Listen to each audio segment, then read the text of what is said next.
Welcome, the anointed ones. The greatest miscalculation your haters ever made was assuming their opinion had the power to define you.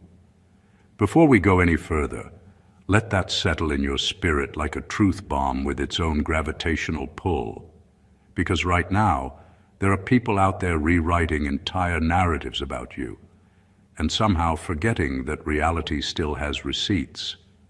They've been running around, talking like they have PhDs in you studies, publishing essays, documentaries, and conspiracy theories about your character. Meanwhile, you're out here minding your divine business, drinking water, glowing, and accidentally proving them wrong just by existing. And here's a fact the world keeps ignoring. Psychologists say people misjudge others within the first 7 seconds. And once that story is set, they'll twist new information just to protect their original wrong conclusion. That means your haters aren't analyzing you. They're defending their pride. They'd rather adjust reality before adjusting their ego. But here's where it gets interesting. And honestly, a little funny. Because while they're busy diagnosing you with problems you don't even have, the universe is quietly correcting their reports.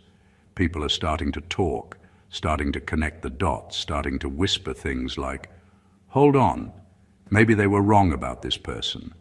And those whispers, they're spreading faster than the lies ever did, because truth has a habit of arriving fashionably late. But when it shows up, it walks in like, "Move, I'm reclaiming my seat." You didn't need revenge. You didn't need to clap back. You didn't need to argue your innocence in people's imaginary courtrooms. All you did was evolve, and that alone exposed every false narrative built around you. And now, the people who swore they figured you out are realizing they never understood the assignment. They mistook your depth for danger, your solitude for attitude, your growth for rebellion, and your boundaries for betrayal. Meanwhile, the world is starting to see the truth. You are the real deal. The one they underestimated, misjudged, and mislabeled because they couldn't comprehend your blueprint. So sit back, breathe, and watch what happens next.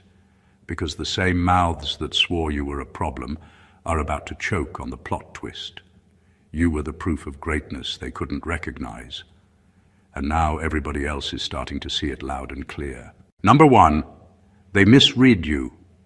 Because they've never encountered someone who isn't performing for approval.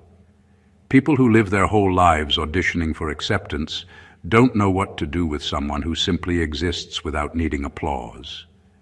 And that's exactly why your haters get you wrong every single time.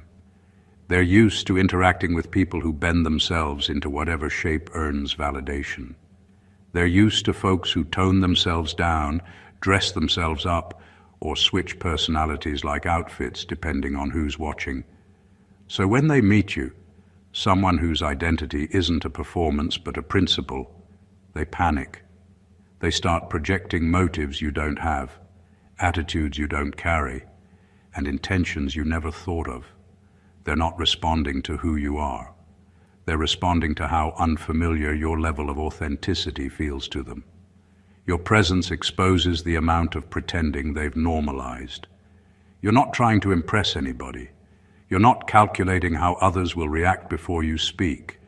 You're not performing niceness for social points or pretending humility for attention. You show up as you are, consistent, genuine, grounded, and that's the part they don't trust. To people who wear masks daily, someone without one looks suspicious. They call you distant because you don't overshare. They call you arrogant because you don't lower your self-respect to fit into their circles. They call you anti-social because you don't cling to groups for identity. They don't realize you're not difficult. They're just not used to honesty without theatrics. Every misjudgment they throw at you is really a confession about themselves. When they accuse you of playing games, it's because they play games. When they insist you have hidden motives, it's because they have hidden motives. When they say you're pretending to be something, it's because they literally don't know how to be anything without pretending. You're a mirror they didn't ask for, but one they can't ignore. And mirrors make people uncomfortable when they reveal things they haven't confronted. The funniest part? They don't even hate the real you. They hate that you don't need approval to function. They hate that you're not shaped by fear. They hate that you move through life guided by something internal while they chase permission from everyone around them. You're not confusing. You're just different. And the only reason they misread you is because they've never met someone who's not acting. You walk in truth. And truth always exposes the fake scripts people use to survive. Number 2, they judge you through wounds. They haven't cleaned, not through eyes that see clearly. Most of what your haters believe about you has nothing to do with you. They're not seeing your character, your intentions, or your truth. They're seeing through the filter of their unhealed experiences. When someone has been betrayed, they interpret loyalty as a trick. When someone has lived around fake people, they assume authenticity is a mask. When someone has been constantly overlooked, they take your confidence as an attack. They're interacting with you, but reacting to someone from their past. They're arguing with ghosts while pretending it's you causing the haunting. The wild part is that people rarely realize they're doing this. They genuinely think they're reading your energy or spotting red flags, when in reality, their trauma is holding the pen and writing the whole story. The reactions they throw at you, the suspicion, the jealousy, the hostility, are really emotional flashbacks triggered by how your presence makes them feel. You might remind them of a sibling they competed with, a partner who outgrew them, a rival who made them feel small, or a parent who didn't value them. And without ever stopping to think, they label you based on pain they never addressed. It's not fair, but it's the truth. People treat you through the lens of their injuries. That's why someone can dislike you without ever having a genuine moment of conflict with you. Their spirit is bruised, so your confidence feels like pressure. Their self-worth is unstable, so your boundaries feel like rejection. Their identity is incomplete, so your growth feels like a threat. You didn't trigger them intentionally. You simply existed in a way their wounds weren't prepared for. What makes it even more revealing is how fast their narrative about you starts falling apart when they're forced to interact with the real you. Your consistency disrupts their assumptions. Your kindness contradicts their storyline. Your integrity exposes the cracks in the version of you they created. And that's when the truth hits them hardest. They weren't fighting you at all. They were fighting the pain they've been avoiding for years, and you just happened to be the closest target that made their wounds react. Number 3, they hate how easily you do what they need an audience to attempt. Your haters can't stand the fact that you move through life with a quiet confidence that doesn't need a spotlight or a cheerleading squad. They're confused by how naturally things seem to unfold for you, because they're used to performing their way into opportunities, attention, and validation. You take a step and people notice. They take 10 steps and need to announce all 10, just to feel seen.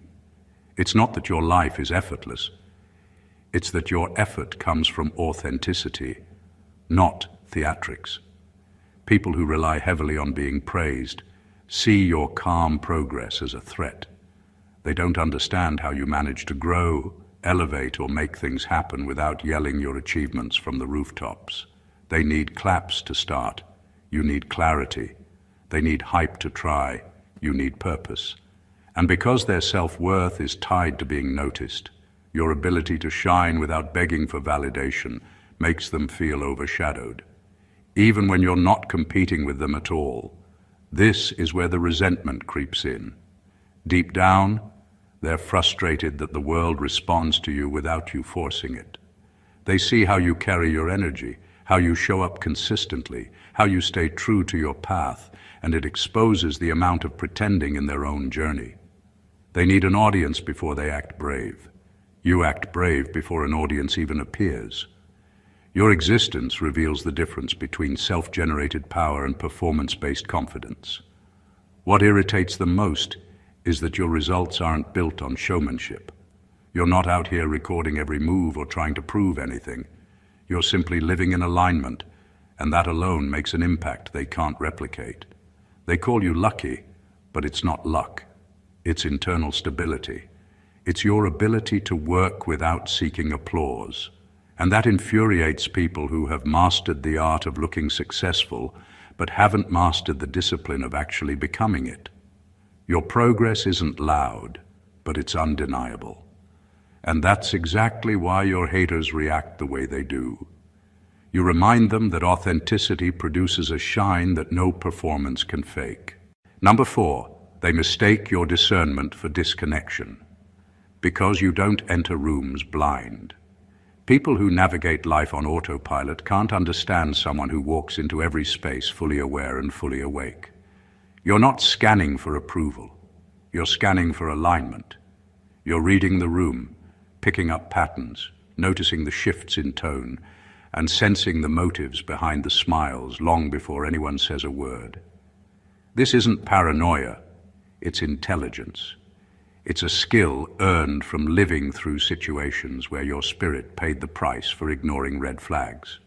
So now you enter spaces with your eyes open, not your guard up.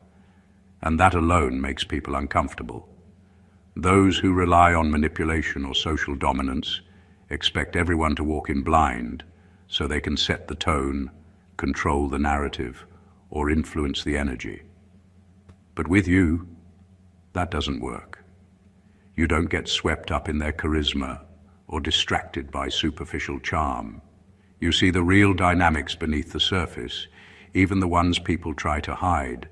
And because you don't respond like the average person, they interpret your stillness as standoffishness. They assume you think you're better when all you're doing is paying attention. Your quiet assessment threatens those who need groupthink to feel powerful. They want you to jump in quickly, trust easily, and participate before you understand what's happening. But chosen ones don't operate like that. You don't chase circles, titles, or social currency. You choose where you belong based on energy, not popularity. You're not antisocial, you're anti-forced connections. And that distinction alone exposes people who survive on the approval of the crowd.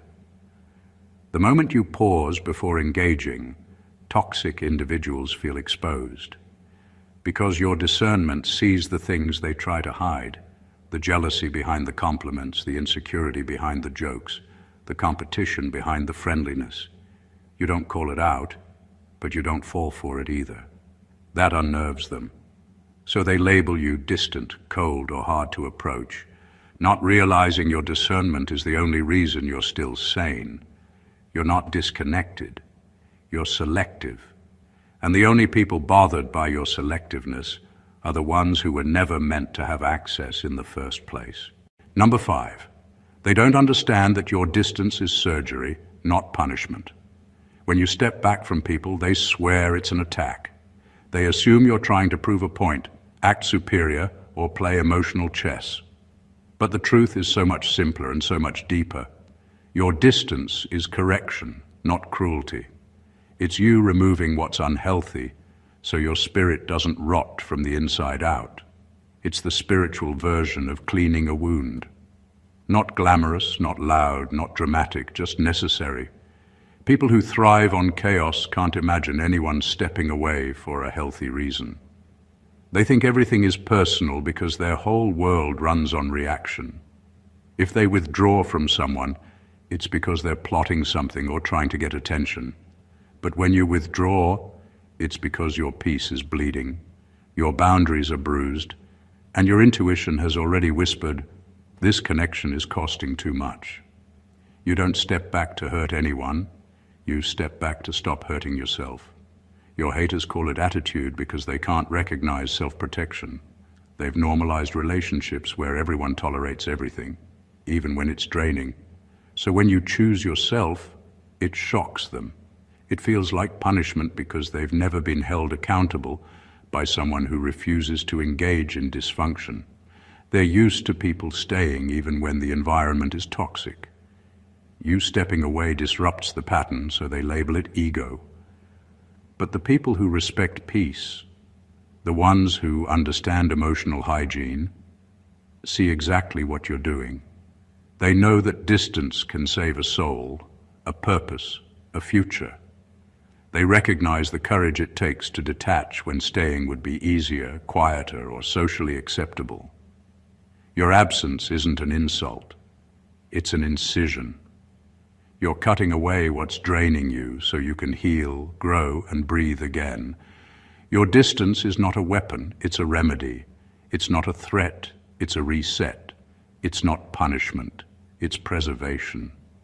And the only people who misinterpret it are the ones who benefited from your closeness while disrespecting your boundaries. They wanted access without accountability, and when they lost access, they blamed your character instead of their behavior. Stepping back isn't petty, it's wisdom dressed as space, and the right people always understand the difference. Number 6, their lies don't stick because people eventually notice you bring results, not rehearsed personas. The funny thing about lies is that they sound loud at first, but they never last long around someone who consistently shows who they are through action. Your haters talk with confidence, but they forget that life has a way of revealing the truth without you ever having to defend yourself. They keep trying to paint you as someone unstable, fake, or problematic, but your daily behavior refuses to cooperate with their script. You keep showing up steady. You keep moving with purpose. You keep growing in ways their stories can't explain. And that's exactly why their lies start falling apart piece by piece. People pay attention more than your haters think. At first, some folks may entertain the gossip, but over time they start noticing something strange. The version of you that the haters describe never shows up in real life. It doesn't match your energy, your results, your work ethic, your relationships, or your evolution. You're consistent, while the accusations are inconsistent. You're grounded, while the stories are shaky. You're progressing, while the gossip is stuck repeating itself like it's trapped on a broken loop. And consistency is powerful. When someone lies, their story requires maintenance. They have to keep adjusting details, adding pieces, exaggerating problems, or bringing new people into it just to keep the narrative alive. Meanwhile, you're not even participating. You're too busy becoming someone their lies can't touch. Your success exposes their jealousy. Your growth exposes their bitterness. Your peace exposes their insecurity. The truth is that lies lose strength when there's nothing in your behavior to support them. People start questioning, if this person is so terrible, how come all I see is discipline, kindness, elevation, and self-control? And once the cracks show, the whole structure of gossip collapses. Your elevation is their undoing. That's why your haters grow quieter over time. Their lies start sounding ridiculous next to your reality. Nothing embarrasses a liar more than watching the person they lied about continue to rise. And whether they admit it or not, people always end up siding with the one who produces results, not the one who produces drama. Your life proves them wrong louder than their mouths ever could. Number 7, they wanted you to be a myth. They invented. They hate that you keep proving you're a fact. Your haters didn't just dislike you. They constructed a whole imaginary character and tried to pass it off as you. They needed you to fit the storyline they created, because that storyline helped them feel bigger, smarter, and more in control than they actually were. They needed you to be the unstable one so they could feel steady. They needed you to be the dramatic one so they could seem mature. They needed you to be the fake one so they could pretend they were the honest ones. And when you didn't fit the script, they panicked, because the truth was never the issue. Maintaining their narrative was. They created a myth, and they expected you to walk around wearing it like a costume. But every time you showed up calm, grounded, consistent, and in your right mind, it made their story lose oxygen. Every time you healed, elevated, or made a wise choice, another piece of their fiction burned away. They weren't prepared for the version of you that kept growing, the version that refused to play the villain in their personal drama. They weren't prepared for your integrity. They weren't prepared for your clarity. They weren't prepared for the fact that you don't crumble on command. Your realness exposes their insecurity. It's embarrassing for someone when the person they swore was messy turns out to be the most disciplined one in the room. It's embarrassing when the person they swore was fake ends up being the only one who's genuine, direct, and transparent. It's embarrassing when the person they tried to drag looks healthier, wiser, and more aligned than ever. What they hate isn't your personality, it's your accuracy. You keep proving they were wrong, not by trying, but simply by existing. People who lie about you depend on you staying at the level where their lie was believable. They counted on you staying broken, reactive, or lost. They never planned for your evolution. They never expected your healing to be this loud or your transformation to be this undeniable. Your growth is the evidence that exposes their myth-making, and that's why they're frustrated. Every step forward you take is another reminder that you were never the character they invented. You were the truth they couldn't handle. You weren't the myth. You were the fact all along. Number 8, you threaten them. Because you don't play the status games, they worship. People who measure their value through titles, alliances, and social positioning can't understand someone who simply exists without needing any of that. They spend their lives climbing invisible ladders, competing for attention, forming cliques, and collecting influence like it's currency. Their whole identity is based on being above someone or connected to someone. So when you show up unaffected by all that noise, you disrupt the entire system they use to feel important. You walk into a room and you're not trying to impress anyone. You're not begging for approval. You're not strategizing your friendships. And you're not trying to sit at the right table. You treat everyone the same, with respect, but not reverence. That alone shakes people who think power comes from who they know or how loudly they dominate a space. They expect everyone to recognize their status, but you just see them as regular humans. That humbles them, and they're not used to the feeling. To people who worship hierarchy, someone who can't be categorized becomes a threat. They can't predict how you'll react, who you'll align with, or what you'll tolerate. They can't use social pressure to sway you. They can't manipulate you with popularity. They can't impress you with titles or scare you with cliques. And because you're not playing their game, you become someone they can't control or diminish. Your independence forces them to confront how dependent they are on the approval of others. Your confidence reveals how fragile theirs is. Your freedom exposes their insecurity. They think you're being rebellious, but you're simply being unbothered. You're functioning from a place of inner clarity, not social ranking. And here's the part that really irritates them. The people who chase status rarely possess real leadership. They're loud, but hollow. You, on the other hand, have influence without trying. People gravitate toward you naturally, not because you demanded loyalty, but because your energy is rooted in authenticity. And that's the kind of power they can't compete with. You don't threaten them because you want what they have. You threaten them because you don't need what they worship. Number 9, they hate that you don't break under the pressure that crushed them. Your haters can't stand to see someone thrive under circumstances that would have shattered them. Every storm, every challenge, every moment that should have left you defeated instead became the forge that strengthened your spirit. They watch, frustrated and unsettled, because your resilience exposes their fragility. The strength they've been pretending to have suddenly feels small, hollow, and inadequate in comparison to the quiet, undeniable power you carry every day. They've crumbled under pressures that you've transformed into lessons, scars, and wisdom. The very experiences meant to weaken you became the tools that built your character. And because you move forward without boasting or seeking validation, they feel lost trying to understand how someone could withstand what they could not. Your calm, composed, and unwavering presence highlights their limitations, making them question the narratives they've been telling themselves about who is strong and who is weak.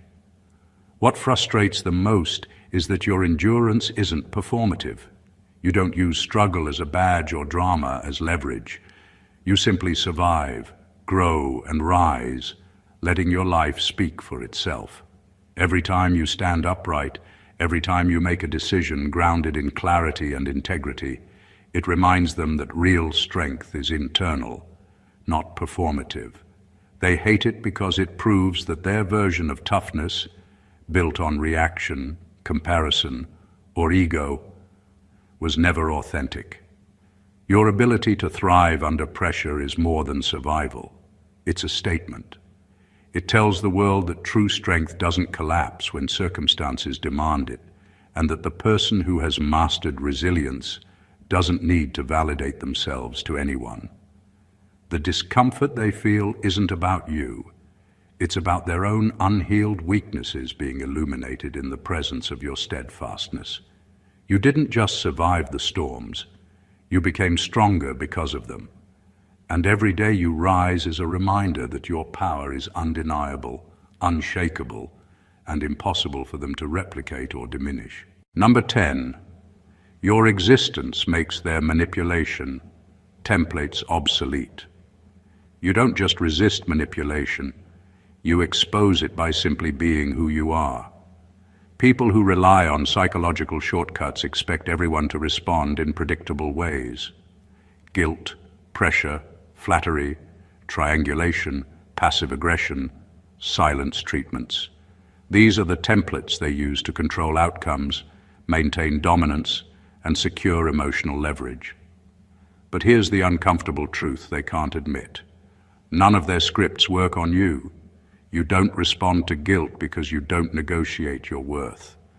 You don't fall for peer pressure because your identity isn't outsourced. You don't get hooked by subtle shade because pettiness doesn't penetrate depth.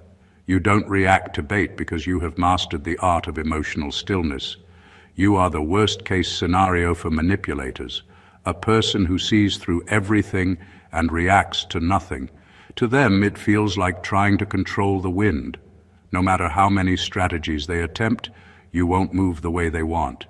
They interpret your clarity as defiance, your calm as disrespect, your detachment as arrogance. But the truth is simpler and far more devastating. You are immune because you operate from a consciousness they have never developed. It's not rebellion, it's evolution. It's not resistance, it's discernment. It's not attitude, it's awareness. Manipulators depend on emotional fog. You live in emotional accuracy. They depend on confusion. You walk in inner certainty. They depend on reactions. You respond with silence and understanding. And nothing terrifies a manipulator more than someone who can't be steered, provoked, or corrupted. Your presence destroys their strategies. Your insight invalidates their power. Your composure disarms their control. And that's why they resent you. You reveal that their power was never real, only borrowed from the unhealed. Number 11, they misjudge you because you don't announce every battle. You fight. People misunderstand you because you don't treat struggle like a performance. You don't gather an audience each time life hits hard, and you don't parade your wounds just to prove you've been through something. You've learned that some battles can only be fought in silence because the moment you let the wrong people know what you're facing, they either use it against you or celebrate it quietly. So instead of handing them a front row seat to your pain, you take the blow, breathe through it, and rise without fanfare. And this is where the misjudgment begins. The world is loud. Most people announce their discomfort before they even understand it themselves. They want sympathy, validation, or attention. But chosen ones operate differently. Your strength was shaped in a space where nobody clapped for you, nobody checked on you, and nobody realized how close you were to breaking. You learned to stabilize yourself without witnesses. You learned to heal without applause. You learned to rise without reporting every fall. Because you don't wear your scars like badges, people assume you've never been wounded.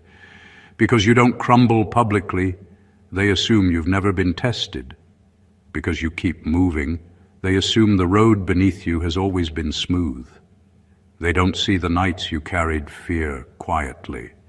They don't see the internal storms you walked through while smiling on the outside. They don't see the ways you've rebuilt yourself after moments that would have destroyed others. Your private resilience confuses people who only understand strength when it's visible. They can't comprehend the discipline it takes to hurt deeply yet speak softly, to fall hard yet stand quickly, to suffer silently yet deliver consistently. They think comfort made you calm when in reality battles shaped you into someone who doesn't need to broadcast pain to validate experience. Your silence is not evidence of an easy life. It's proof of maturity. It's proof of mastery. It's proof that you've learned to navigate darkness without needing the world to shine a light on you. And that unsettles people, because strength that doesn't show off is strength they can't measure or classify.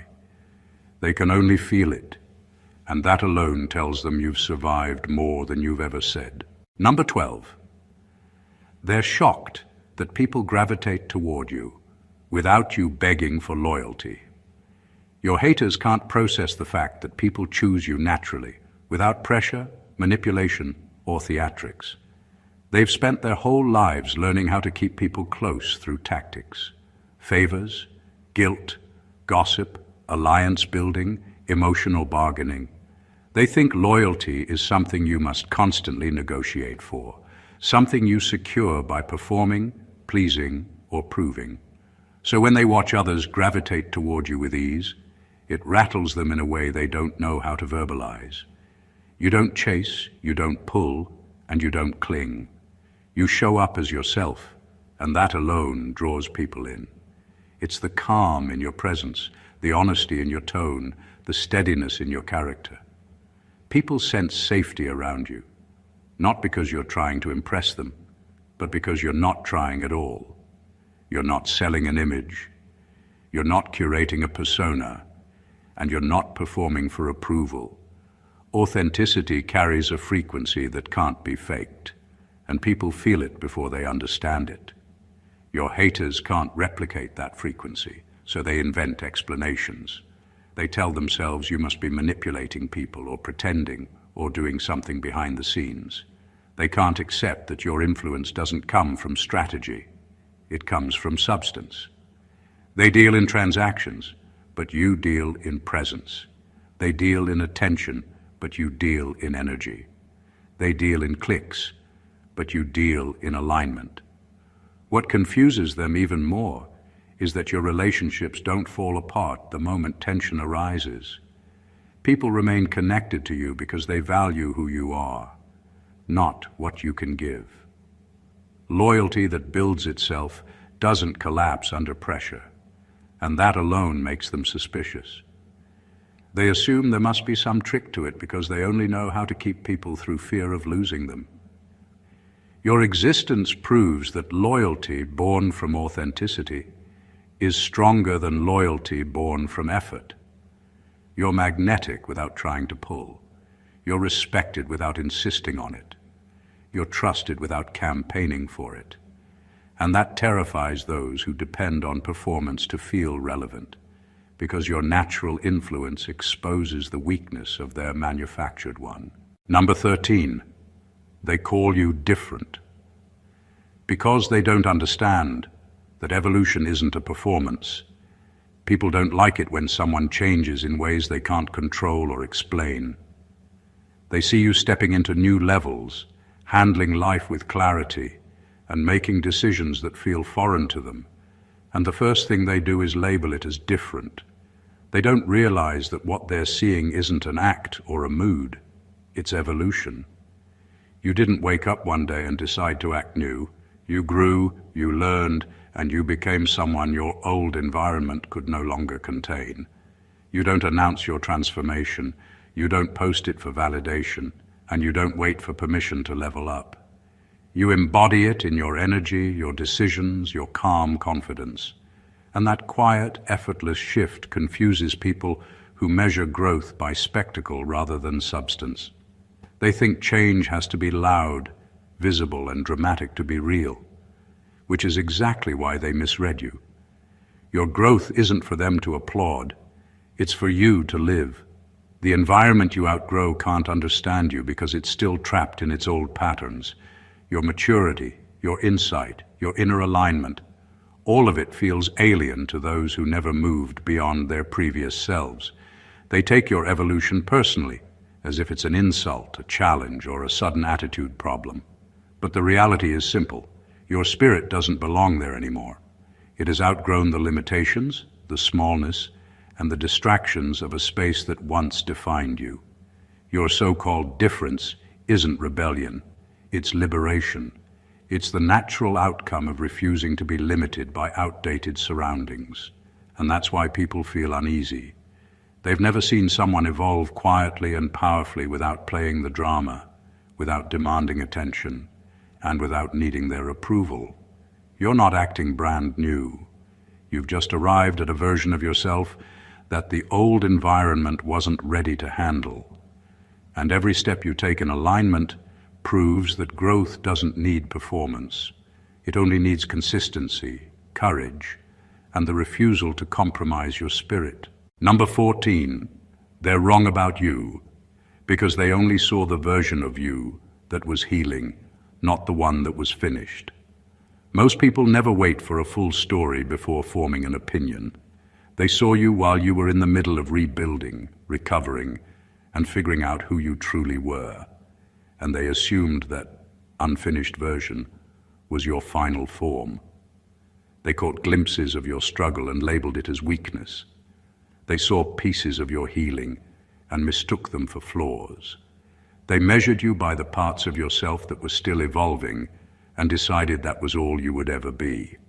What they fail to understand is that transformation isn't linear, and it isn't meant to be observed in fragments.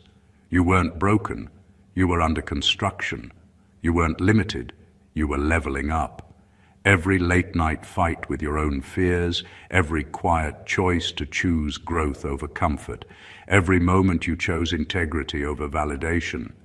These weren't signs of instability. They were the building blocks of your finished self. Now that you've stepped into clarity, confidence, purpose, and power, the version of you they criticized no longer exists. Their assumptions are outdated, their gossip irrelevant, and their judgments obsolete. They're still arguing with a version of you that was temporary, unaware that you've already moved past it. Their words and opinions can't touch the person you've become, because the person you are now has been forged in private, refined in silence, and tempered by trials they couldn't survive. And that's why they feel unsettled, frustrated, and threatened. They've spent so much energy crafting narratives about someone who no longer exists, only to realize that reality has evolved faster than their assumptions. You're not defending yourself, you're simply living, thriving, and showing up as the completed version they never saw coming. Their misjudgments are inevitable because they are always trying to measure the present with a map drawn from your past. You're not the unfinished story they saw. You're the finished product. And every step you take forward is proof that growth isn't meant to be broadcast, it's meant to be embodied. Conclusion, you are the truth they can't touch. At this point, the picture is clear. Your haters have been wrong about you all along. Every whisper, every rumor, every false narrative they tried to create has crumbled under the weight of your reality. They misread your authenticity because they've never met someone who refuses to perform for approval. They judged you through their own wounds, projecting fear and insecurity onto a person who simply refused to shrink. They hated the ease with which you accomplished things, the clarity with which you navigated life, and the calm strength you carried in the eye of storms that would have destroyed them. They've tried to fit you into boxes, label you, and even manipulate you with tactics that worked on everyone else. But your existence made all of their templates obsolete. Your growth, resilience, and quiet power have always exposed their fragility and shown the limits of their control.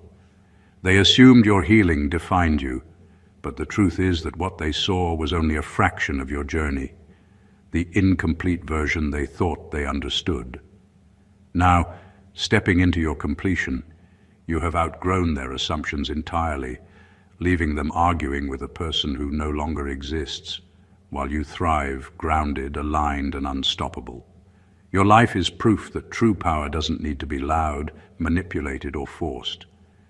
It flows naturally from clarity, resilience, and unwavering self-worth. The admiration, loyalty, and respect people give you don't come from effort or performance. They come from the truth you embody every single day. You are the living contradiction of everything they thought they knew, calm in chaos, focused amid distraction, and unstoppable in ways that can't be faked or copied. So embrace it, own it, step fully into the life they tried to rewrite, the version of yourself they couldn't imagine, and the energy that makes your presence undeniable. Your haters are only reminders that you are far beyond their comprehension, and every word they speak only amplifies the evidence of your greatness. If this message spoke to you, don't let it stop here. Subscribe to the channel to stay connected to the truth that empowers you. Like this video if it reminded you of your own strength. Comment below to share your story.